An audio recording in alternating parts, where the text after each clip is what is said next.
6월 13일 금요일 매일 묵상을 시작하도록 하겠습니다. 오늘의 본문 말씀은 역대상 15장 1절에서 29절까지의 말씀입니다. 오늘 본문은 중단되었던 언약궤를 다시 가져오는 계획을 재개하기 시작합니다. 1절부터 보시면은 다윗이 13장에 보였던 이 언약궤를 가져오려는 강한 의지는 줄어들지 않았지만 좀 더 신중하게 일을 진행해 나가는 모습을 볼 수가 있습니다. 그리고 좀 더 준비된 모습을 말하기 위해서 언약궤를 두는 장막이 세워졌다라고 이야기를 하고 있죠. 그리고 확실한 차이를 보여주는 2절에 레위 사람들만이 이 언약궤를 맬 수 있다라고 이야기를 해주고 있습니다.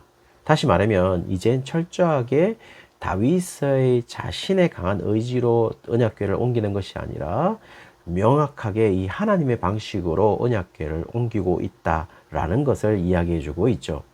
4절부터 10절까지 보시면은 다윗은 언약궤를 운반할 레위인 6가문, 6가문의 족장과 그에 속한 가족들을 모읍니다. 왜냐하면 그들에게 언약궤를 메고 운반할 책임을 맡겨야 하기 때문인 것이죠. 그리고 그것이 하나님의 방식이다라는 것을 이야기해 주고 있습니다. 다윗은 정확하게 이야기를 합니다. 13장에서 제1차 언약궤 이송 계획을 왜 실패했는지 말입니다. 그 이유를 13절에 우리가 규례대로 그에게 구하지 아니하였음이라 라고 기록을 하고 있어요. 결국 이 말은 다윗이 규례대로 언약궤를 이송하지 않았기 때문에 실패했다라는 사실을 이야기해 주고 있습니다. 지금 계속 이 말하는 방식으로 의역을 한다면은 하나님의 방식으로 언약궤를 옮기지 않았기 때문에 실패했다라는 사실을 이야기해 주고 있죠. 그러므로 실제로 우사가 죽는 결과를 낳게 되었지만 너무 부정적으로 볼 이유는 없어 보입니다. 왜냐하면 그 일로 통하여서 우리의 강한 의지나 노력이나 능력으로 성공하는 것이 아니라 설령 성공하였다 하더라도 그것이 하나님이 보셨을 때에 성공이라 말할 수 없듯이 오로지 하나님의 방식으로 일을 진행했을 때 그 결과에 상관없이 우리는 성공이라는 단어를 붙일 수 있다라는 것을 보여주고 있죠. 그래서 지금 다윗은 철저하게 하나님의 방식대로 언약궤를 이동하고 맞을 준비를 하고 있다는 겁니다.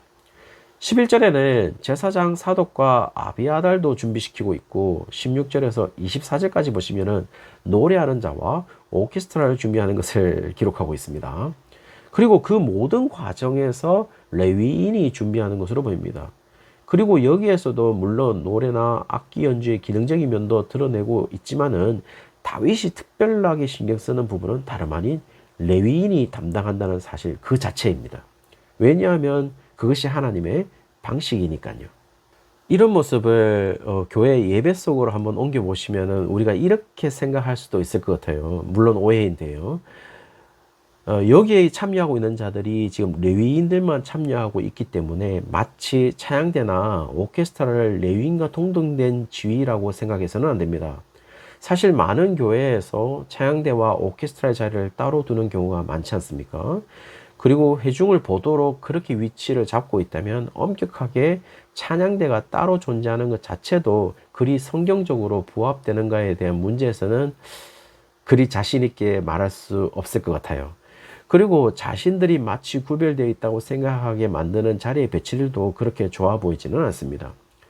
그리고 오케스트라에 대한 문제에서도 많은 부분에서 이 몇 대형교회에서 오케스트라를 갖추고 있지만 정말 그 오케스트라 한 사람 한 사람이 정말 하나님께 예배 드리고 있는가, 그리고 대부분은 사례비를 받으면서 하고 있지는 않는가. 그렇다면은 주일학교 교사의 헌신과 오케스트라의 헌신은 무엇이 다른가, 정말 여러 가지로 생각해 보아야 될 것들이 너무나도 많습니다. 지금 다윗은 이 언약궤를 맞이하는 철저한 준비를 하고 있죠. 그리고 자신의 방식이 아닌 오로지 하나님의 방식대로 말입니다. 그렇게 했을 때 26절에 하나님이 여호와의 언약궤를 맨 레위 사람들을 도우셨다라고 이야기를 하고 있어요. 지금 이런 설명들이 오베데돔의 집에서 출발해서 예루살렘까지 오는데 하나님의 도움으로 오고 있다는 것을 말해주고 있고 하나님의 방식대로 오고 있음을 말해주고 있는 것이죠. 그리고 그렇게 하나님의 방식대로 언약궤가 들어오는 것에 대해서 29절에 다윗이 상당히 기쁨을 표시했던 것으로 보입니다. 그러나 그 모습에 대해서 사울의 딸이었던 다윗의 아내 이 미갈은 춤추고 기뻐하는 다윗을 보고 업심여겼다라고 묘사하고 있어요. 여기에서 미갈이 단순히 다윗이 부끄러워서 업심여겼다라고 말하는 것일까요? 그렇지는 않은 것 같습니다. 지금 역대기 저자는 미갈을 표현함에 있어서 다윗의 아내라고 칭하고 있지 않습니다. 미갈을 향하여 사울의 딸이라고 칭하고 있는 것을 보면 미갈을 다윗의 영역에 두는 것이 아니라 사울의 영역에 두는 것으로 보입니다. 더 심하게 얘기하면 미갈은 다윗의 나라가 아닌 사울의 나라의 백성으로 간주하고 있는 것으로 보여요. 그러므로 언약궤가 들어오는 것에 대한 의미를 전혀 공유하지 못하는 미갈로 볼 수 있겠죠. 더 정확하게는요, 지금 언약궤가 가진 의미로서 하나님의 임재가 미갈은 그리 자신에게는 기쁜 조건이 되지 못한다라는 것을 우리에게 알려주고 있는 것으로 보입니다. 그리고 언약궤가 예루살렘으로 들어온다는 해석의 차이가 다윗과 이 미갈의 행동의 차이로 이끌었던 것이죠. 그래서 하나님의 임재를 기뻐하는 다윗과 그 다윗을 경멸하는 사울 가문의 태도를 보여준 이 미갈의 행동임을 보여주고 있다는 겁니다. 언약궤가 예루살렘으로 돌아오게 된 것이 다윗에게 그렇게 기쁜 것이라고 한다면 다윗은 언약궤가 가진 의미인 하나님의 임재가 다윗은 그렇게 기뻤다라는 것을 말해주고 있는 것이고, 그 하나님의 임재가 바로 자신의 나라를 지키는 유일한 원동력이라는 사실을 역대기 저자는 다윗의 모습을 통하여서 이야기해주고 있는 것으로 보입니다. 그렇다면 이제 우리에게 질문이 생기겠죠. 우리는 하나님의 임재가 그렇게 기쁠까요?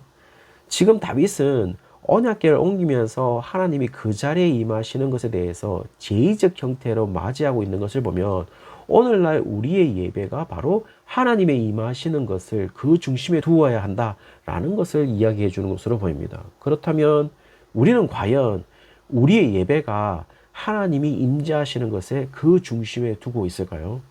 여러 가지 아직 제1차 언약궤 그 이송 계획처럼 우리의 인간적인 노력과 재능과 전략과 의지만을 드러내는 예배가 되고 있지는 않을까요?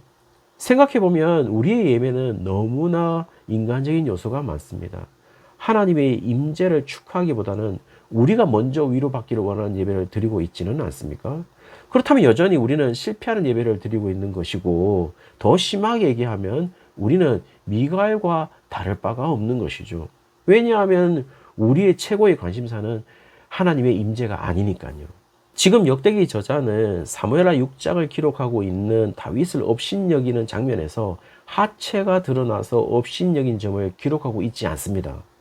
아마도 역대기 저자는 이 미갈이 다윗을 업신여겼던 이유를 정확하게 지적하기를 원하는 것인데요. 사무엘하 6장에서 하체를 드러내어서 다윗을 업신여기는 것은 거기에 계집종들도 있는 자리에서 왕이 채통을 지키지 못하고 왕의 모습을 지키지 못하는 것에 대해서 업신여길 수 있는데, 역대기 오늘 본문은요 다윗의 그런 모습을 기록하지 않음으로써 다윗을 업신여긴다고 기록하는 부분에서 이 미갈은 철저하게 언약궤가 들어오는 것이 그렇게 기쁘지 않는, 기뻐하는 다윗의 모습과 철저하게 대조되는 그런 인물로 지금 그려지고 있다는 것이죠.